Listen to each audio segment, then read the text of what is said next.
한판 브리핑 민동기 평론가 나오셨습니다. 어서 오십시오. 안녕하십니까. 자, 오늘 이재명 상임고문의 선대위 출범식이 있었는데 관련 영상을 보고 이어갑니다. 자꾸 방탄하는데 여러분들은 물도 안 든 물총 두렵습니까? 걱정하지 않으셔도 됩니다. 자꾸 빈총으로 사람을 위협해 놓고는 그 총 피하려고 그런다는 소리 하는 사람들이 있던데 잘못한 게 없으면 아무런 걱정을 할 일이 없다. 죄진 사람이 두려운 것이지 잘못한 게 없는 사람이 왜 그런 두려움을 갖겠습니까? 예. 네, 오늘 여의도 국회의원회관에서 지방선거 선대위 출범식이 열렸는데요. 이재명 민주당 상임고문이 자신은 인생을 살며 부당한 일을 한 적이 없기 때문에 검찰과 경찰이 수사로 아무리 압박을 하더라도 전혀 걱정되지 않는다 이렇게 얘기를 했습니다. 예. 그리고 지금 대선 패배 후 2달 만에 재등판한 것이 좀 명분이 부족하지 않느냐 이런 지적에 대해서도 민주당과 민주당 후보들이 겪는 어려움은 지난 대선 결과 때문이다. 어려움을 타개하는 데 도움이 되는 어떤 일도 해야 한다는 게 자신의 생각이다 이렇게 얘기를 했고요. 자신의 출마에 대해서 국민의힘 지지자는 압도적으로 반대하고 민주당 지지자는 압도적으로 찬성한다 이렇게도 얘기를 했습니다. 예. 그리고 국민의힘이 자꾸 출마를 방해하는 것을 보면 출마가 훨씬 더 잘한 판단이라는 생각이 든다 이렇게도 얘기를 했습니다. 예. 이제 인천 계양으로 나오기 때문에 이제 연고지가 아니다라는 비판도 있지 않습니까? 거기에 대해 뭐라고 답을 했습니까? 그러니까 대선 전 후보로서 당을 전국을 대표하는 입장이라면 특정 지역의 연고를 따지는 게 오히려 더 이상한 일이다 이렇게 답변을 했고요. 예. 이번 지방선거의 전체 구도를 위해 하는 일이기 때문에 연고보다는 책임과 당리가 훨씬 중요하다 이렇게 얘기를 했습니다. 그런 의미에서 이제 총괄 선대위원장도 맡게 된 그렇습니다. 것인데 여당 쪽에서 비판의 목소리가 나왔습니다. 여기서 여당은 국민의힘. 그렇습니다. 예. 아직 익숙하지가 않죠. 예. 그래서 정확하게 인식을 해주세요. 국민의힘의 비판 어떻게 하고 있습니까? 권성동 국민의힘 원내대표가 이제 가장 좀 많이 비판을 하고 있는데요. 이재명 전 지사의 인천 계양을 출마 선언은 한마디로 검찰 수사로부터의 도망이다. 지금까지 드러난 의혹만으로도 이 전 지사에 대한 수사는 불가피하다 이렇게 얘기를 했고요. 예. 만약에 당선이 되더라도 불체포 특권 포기 선언부터 하는 것이 수사로부터의 도피가 아니라는 것을 증명하는 길이 될 것이다 이렇게 얘기를 했습니다. 이준석 국민의힘 대표도 오늘 그 KBS 라디오와 인터뷰를 가졌는데요. 예. 명분이 없다라는 얘기를 하면서 본인이 최대 치적이라고 항상 홍보했던 대장동이 포함된 성남시 분당갑에 나왔으면 이해가 되지만 거기에 안 나가는 게 이상하다 이렇게 얘기를 했고요. 그렇다면 과연 이게 어떤 정치적 의미를 부여해야 되는 선거냐? 험지 출마라고 보기는 어렵다 이렇게 얘기를 했습니다. 예. 그리고 이재명 고문이 어제 공식 유튜브 채널에 이재명 인천 계양구 부일공원에서 숨쉰 채 발견 이런 제목의 영상을 올렸는데요. 관련해서 박대출 국민의힘 의원을 비롯해서 국민의힘이 강하게 비판을 했습니다. 한마디로 이제 대장동, 변호사비 대납 등 이른바 이재명 의혹으로 여러분이 목숨을 끊었다. 최소한 이재명 후보만은 이런 무개념 동영상을 올리면 안 된다라고 주장을 했고요. 사람 목숨 시선 끌기용 낚싯밥으로 쓴다는 것은 책임 있는 정치인의 자세가 아니다. 이렇게 강하게 비판을 하고 있습니다.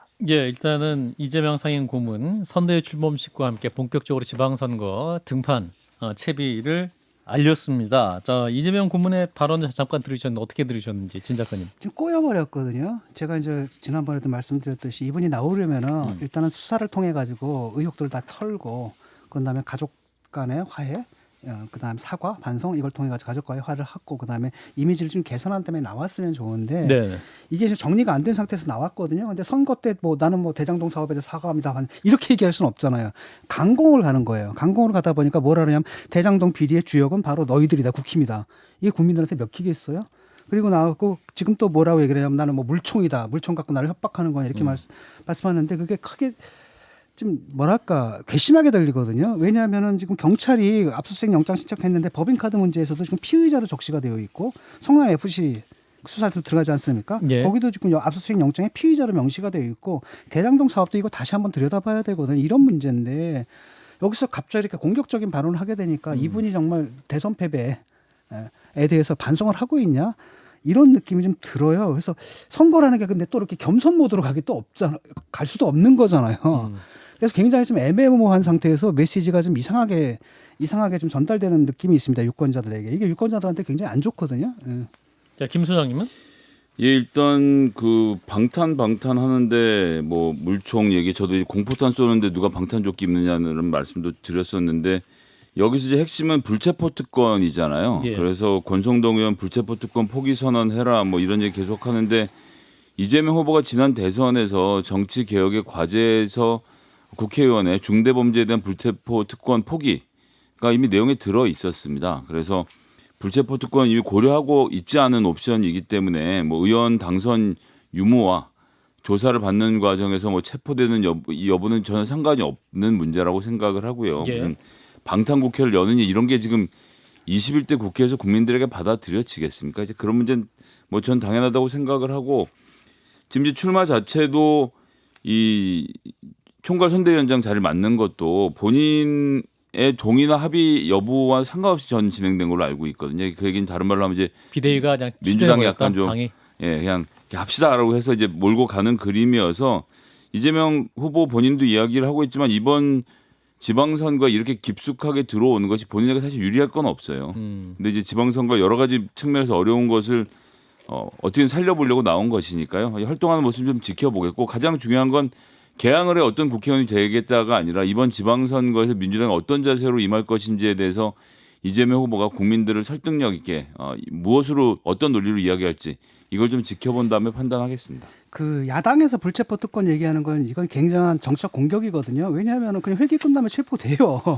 그다음에 국회에도 지금 다수석을 가진 게 자기들인데 그래서 그게 문제가 아니라 뭐가 문제냐면은 지금 수사를 받게 되면 어떤 일들이 벌어지게 되냐면은 이제는 그게 야당 탄압이 될 게 갈 거예요. 보통 정치인들이 자기가 비리를 걸리게 되면 야당 탄압이 될 게 가잖아요. 그래서 윤리적인 문제를 항상 정치 문제화하는 게 기본 전술이거든요. 예. 그렇게 가게 되면 이분이 또 몸값이 또 어떻습니까? 대선 주자였잖아요. 이러다 보니까 어떤 사태가 나냐면 조국 사태가 날 거라는 거예요. 또 서초동에 가가지고 사랑해요 이재명 뭐 저는 이 예상이 돼요. 제가 걱정하는 건 이겁니다. 예. 그리고 서초동에 가시는 거야 뭐 모르겠습니다만 지금 이재명이라는 정치인이 의원인지 의원이 아닌지 여부와 수사를 받는 과정에서 민주당의 지지자들이나 당원들이 분노하는 여부는 뭐 전 연결고리가 없다라고 생각하고 의원인지 아닌지는 중요하지 않다. 그러니까 아니 그래서 왜냐면 그러려고 의원, 막으려고 나온 건 아니다는 얘기죠. 의원이 되고 그다음에 이제 당 대표로 갈 거고 그런 거 하고 당분간은 뭐랄까 그 집거하는 거 하고는 완전히 정치적 위상이 좀 다르거든요. 예. 그래서 걱정이 돼요 저는 이게. 이제 뭐 일단은 수많은 시나리오 중에 이제 보궐선거 출마 더불어서 8월 당대표 방향으로 가고 있는 상황이기 때문에 일단 한번 지켜보도록 하죠. 자, 이어서 윤석열 정부 출범 이틀째였습니다. 오늘은 첫 수석 비서관 회의가 있었습니다. 물가 상승, 코로나19 피해, 안보 상황 등을 언급을 하면서요. 구두 밑창이 닳도록 일하는 게 중요하다 이런 얘기를 했습니다. 윤석열 대통령이 예. 코로나로 피해를 입은 소상공인, 자영업자에 대한 신속한 보상 지원이 안 되면 이분들이 복지수급 대상자로 전락할 위험이 굉장히 높다 이렇게 얘기를 했고요. 그래서 이 재정이 좀 부담이 되긴 하지만 가능한 한 빨리 조기에 집행을 해서 이분들이 회생할 수 있도록 해야 한다 이렇게 얘기를 했습니다. 예. 이제 그러면서 아까 언급한 구두 밑창이 닳도록 하는 게 중요하다 이렇게 참모들을 독려를 했는데요. 특히 뭐 비서관이라든가 행정관, 수석 비서관들이 이방저방 다니며 다른 분야 업무하는 사람들하고 끊임없이 소통을 하는 게 이게 이제 일하는 거 정상적으로 일을 하는 것이지 자기 집무실에만 앉아 있으면 일이 정상적으로 돌아가지 않는다 이렇게 얘기를 했습니다. 그렇군요. 열심히 일해달라. 그렇습니다. 밑창이 닳도록. 자, 이제 어제 취임사에 대한 평가도 있는데 저희도 이제 방송 중에 어제 짚기도 했습니다만 이 통합 협치의 메시지가 없었다. 해당 단어가 좀 부족했다라는 지적도 나오고 있네요. 이게 출근하면서 이제 기자들이 또 이걸 물었거든요. 거기에 대해서도 이제 얘기를 했고 그리고 이제 공식 업무를 시작하면서도 얘기를 했는데 국민 통합이라고 하는 건 우리가 매일 하는 일이 통합이다. 그리고 헌법이라는 것이 국민이 하나로 통합되기 위한 규범이 아니겠느냐. 그러니까 너무나도 당연한 것이기에 굳이 언급하지 않았다. 이런 취지로 답변을 했습니다. 민주주의도 당연해서 그렇습니다. 언급할 필요가 없고 이 아무튼 뭐 그런 취지로 네. 말씀하셨다. 자, 그리고 오늘 이제 주요 뉴스는 당정이 그 소상공인 자영업자에게 600만 원 플러스 알파 이게 지급을 하기로 했네요. 그러니까 코로나 영업 제한으로 피해를 본 소상공인 자영업자 370만 명을 대상으로 1인당 최소 600만 원씩을 지급을 하기로 했습니다. 예. 국민의힘 권성동 원내대표가 오늘 이제 당정협의 후에 브리핑을 가졌는데요. 최소 600만 원이기 때문에 업종별로 600만 원에서 플러스 알파가 있을 것이다 이렇게 얘기를 했고 손실을 보든 안 보든 손실 지원금으로 최소 600만 원을 지급한다 이렇게 강조를 했습니다. 600은 어떻게 결정된 겁니까? 그것도 참 한 궁금합니다. 600만 원 저도. 정도 해서 600이 된 겁니까? 네. 아무튼 네. 계속해 주세요. 그리고 당정이 또 손실보상 보정률이 있지 않습니까? 예. 현행 90%에서 100%로 상향 조정을 하기로 했고요. 분기별 하한액도 현행 50만 원에서 100만 원으로 올리기로 했습니다. 예. 그리고 저소득층, 취약계층 225만 가구에 대해서 긴급 생활지원금을 한시적으로 75만 원에서 100만 원으로 지원을 하기로 했고요. 예. 그리고 지난번 손실보상에서 제외가 됐던 업종이 있거든요. 뭐 여행업이라든가 공연 전시업이라든가 항공운수업 등에 대한 우대 지원, 그리고 물가 인상으로 어려움을 겪는 농어민 지원 방안도 이번 추경안에 포함해 달라고 요청을 했습니다. 예. 다만 그 초등학교 방과 후 학교 종사자들에 대해서는 교육부 등과 협의해서 이번 추경에 반영된 교육재정 교부금을 활용한 지원 방안을 마련할 방침입니다. 예, 이런 것도 지급하기로 하고 또 신청을 제대로 해야지 받게 되잖아요. 그렇습니다. 예. 예, 그걸 잘 신청해서 받을 수 있는 안내까지 국가가 제대로 안내를 해주면 좋겠고, 이렇게 이제 지출 규모가 커지면서 추경 규모도 꽤 커질 것 같은데요. 33조 원 플러스 알파 규모로 일단 추정이 되고 있습니다. 예. 그래서 지난번 1차 추경과 합치면 50조 원을 넘을 것으로 일단 예상이 되고 있고요. 예. 이번 추경안은 내일 국무회의를 거쳐서 13일 국회에 제출이 될 예정입니다. 지금 뭐 헌법 규정을 보면은 국무회의는 대통령 국무총리와 15인 이상 30인 이하의 국무위원으로 구성한다고 되어 있거든요. 예. 근데 이 요건을 채우려면은 결국 15명 이상의 장관이 필요한데 불가피하게 전임 문재인 정부 소속의 장관들도 이번 내각에 남아서 이번 국무회의에 참석할 가능성도 있습니다. 예. 자, 일단 취임사, 통합 협치, 기후 환경의 메시지가 좀 없는 것에 대해서 좀 비판들이 많네요. 진 작가님은 어떻게 들으셨는지? 취임사 뭐 엊그제는 또 취임식이 있었기 때문에 취임식 날 또 순서하기 좀 뭐해가지고 좀 뺐는데 예. 그러니까 딱 보게 되면 어떤 경향들이 보이잖아요. 짚어줄 건 두 가지인데 하나는 이제 그 민주당식 청산 정치의 흔적이 보여요. 그 조짐이 보여요. 조짐이. 예. 예를 들어가지고 뭡니까 민주주의를 망쳤다. 예를 들어서 뭐 반지성주의로 인한. 반지성주의고 그러니까 너희들이 반지성주의를 해가지고 민주주의를 망쳤다. 그렇기 때문에 뭘 해야 되냐면 재건이라는 말을 하잖아요. 우리가 재건하겠다. 그게 이제 그 똑같은 거지 않습니까? 청산, 적폐청산? 이게 나라입니까? 이렇게 외쳤지 않습니까? 한 3년 지나니까 뭐라 그랬습니까? 우리가 그럼 이건 나라냐? 근데 그게 좀 불안하고요. 두 번째로는 그 자유 얘기가 통합은 한마디도 없고 자유만 36번인가 반복이 되지 않습니까? 이게 딱 보면 그냥 민주당에서 자유민주주의 시스템을 자꾸 형해화시켰잖아요. 안주로부터. 그거에 대한 비판이라는 측면도 있지만 또 다른 한편은 뭐냐면 강한 자유지상주의적 관념이 좀 깔려 있거든요. 그런 관념에 따른 협치, 기후, 환경 이런 것들은 아예 대상이 안 되는 거죠.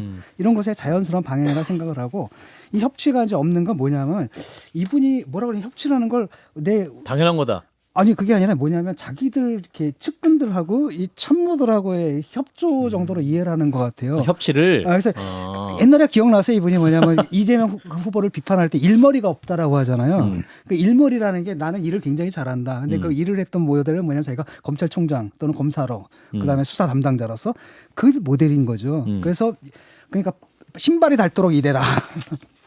이런 건데 정치라는 건 그런 게 아니라 이 사람 만나고 저 사람 만나고 다 이해관계가 되고 생각이 다 다르고 거기서 갈등이 일어나는 걸 어떻게 조정을 하느냐의 문제잖아요. 예. 그게 소통인데 소통을 좀 다르게 이해하는 것 같아요. 이게 그래서 그런 한계 같은 것들이 좀 눈에 띄더라고요. 예. 형은 어떻게 또 국정 운영하는지 보면 그 협치에 대한 이해가 어떤 것이었는지가 드러나게. 제가 얘기하잖아요. 아마 나타날 겁니다. 알겠습니다. 예, 지켜보시죠. 자, 김 소장님.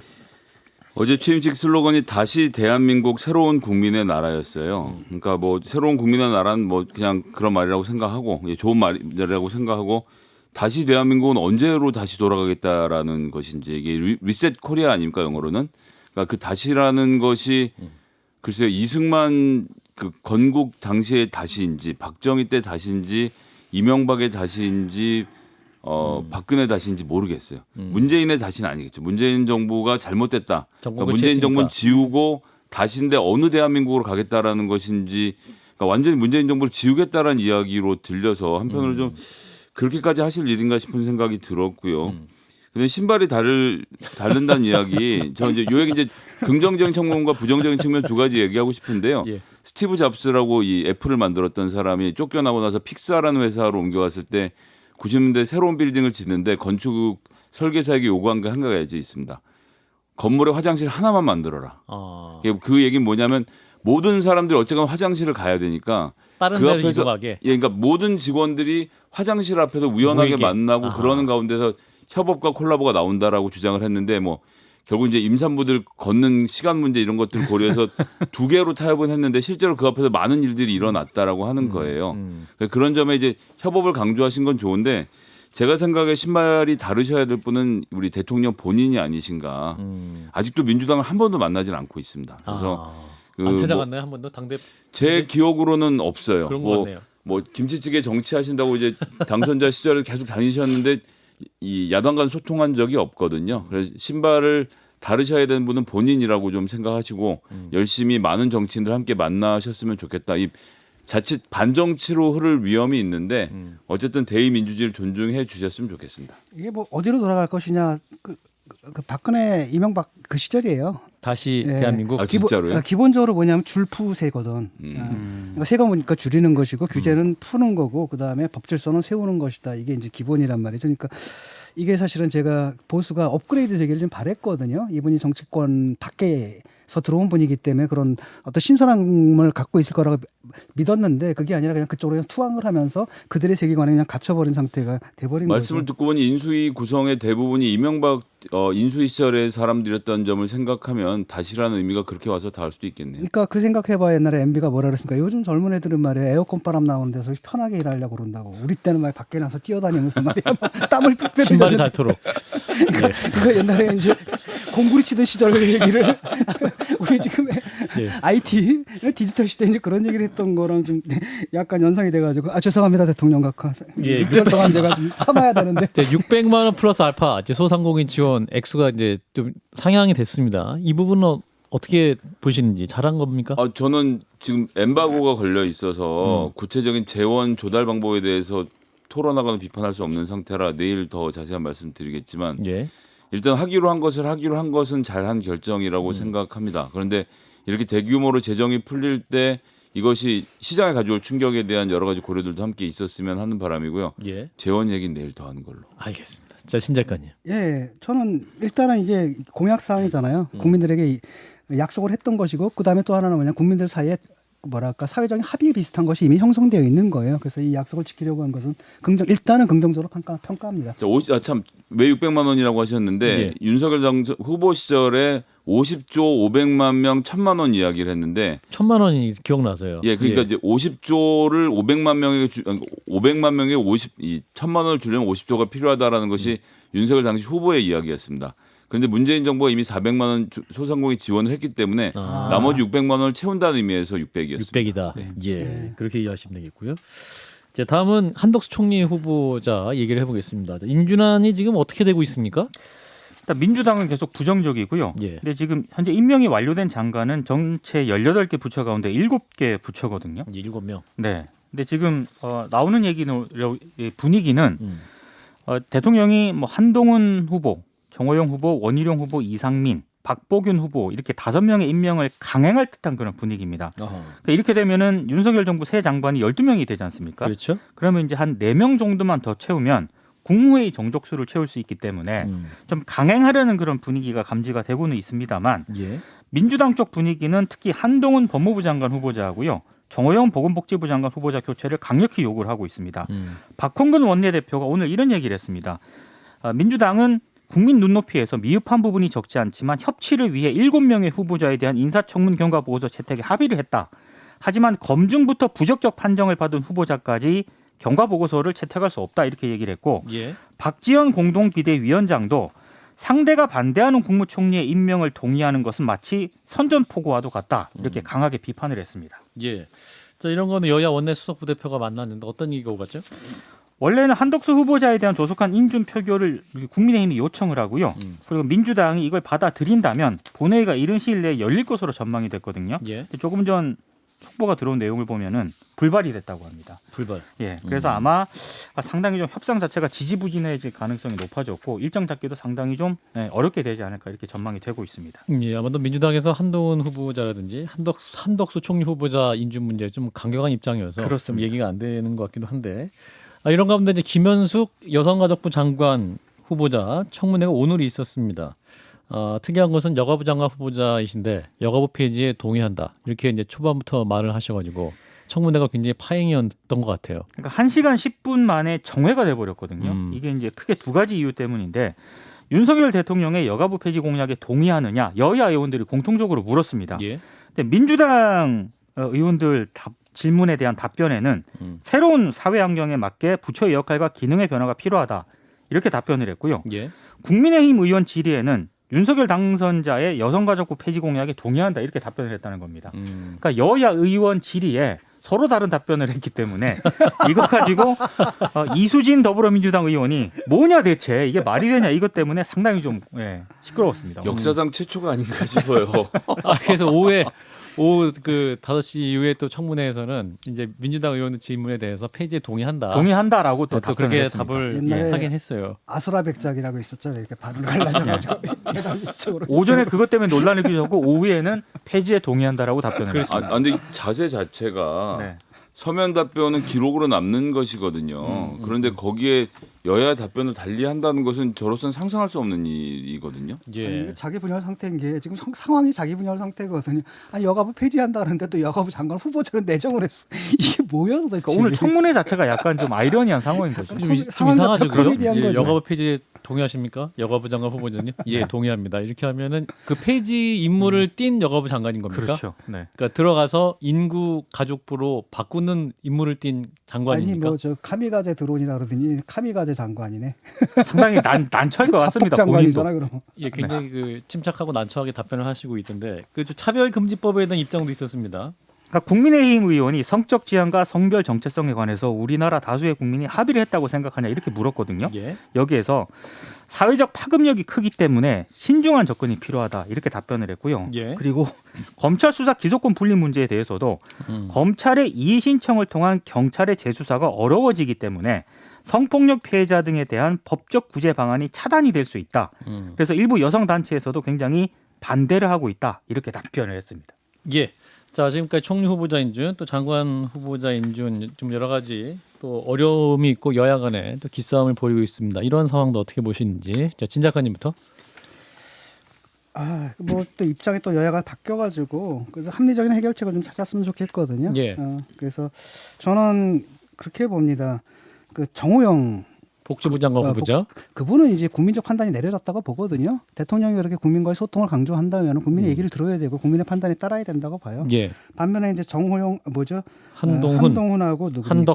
한덕수 총리 후보자. 한덕수 총리 같은 경우는 약간 부정적인 여론이 좀 높긴 해요. 그럼에도 불구하고 옛날에 그 전 정권에서도 했고 그렇기 때문에 그 6개월간은 약간 허니문 기간이잖아요. 그래서 어떤 진짜 사실 뭐가 문제냐면 이 공직자가 됐다가 또 사기업에서 근무했다 다시 공직자로 들어오는 게 사실 좋은 현상은 아니잖아요. 그분은 문제가 남긴 하지만은 그 좀 여유 있게 넘어갔으면 좋겠고 한동훈 같은 경우에는 이거 사실 통과된 겁니다. 이거 그 민주당이 워낙 그 코미디를 해가지고 사실상 이게 국민들의 관점에서는 이미 총을 통과해 버렸어요. 그러니까 민주당에서 반대를 하든 뭐 하든 이미 상황은 난 끝났다고 봐요.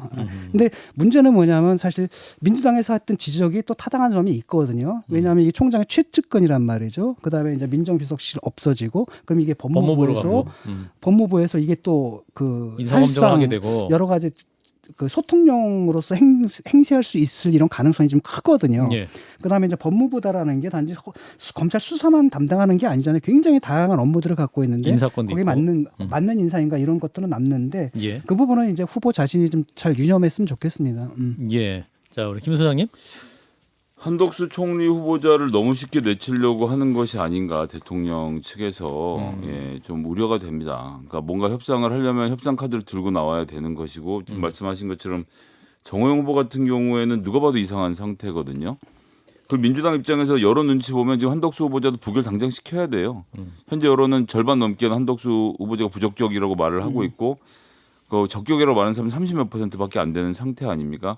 하지만 민주당 그렇게 전격적으로 처리하지 않잖아요. 그러니까 여야 간의 대화에 문을 열어놓고 있는 것인데 여하튼 그러면 한덕수 총리 잘라라. 우린 나머지 다 임명하겠다라는 이 강대강의 구도로 가면 이게 민주당하고 국민의힘이 이제 죄를 나눠질 것 같지만 막상 하면 윤석열 대통령이 훨씬 더 큰 국정 운영의 부담을 짊어질 것입니다. 네, 근데 진 작가님. 좀 이해가 안 가는 게 한독수하고 정호영하고 이게 이제 후보의 관점에서는 정호영이 더 중요하다는 얘기가 뭐야?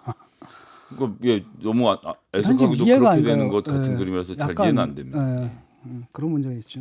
예. 아무튼 뭐 지금 여야 간에 원내수석 부대표, 원내대표 간에 또 대화가 좀 이루어지고 있다고 하니 또 어떤 식으로 마무리될지는 좀 더 지켜봐야 될 것 같습니다. 자, 민동기 평론가였습니다. 고맙습니다. 고맙습니다.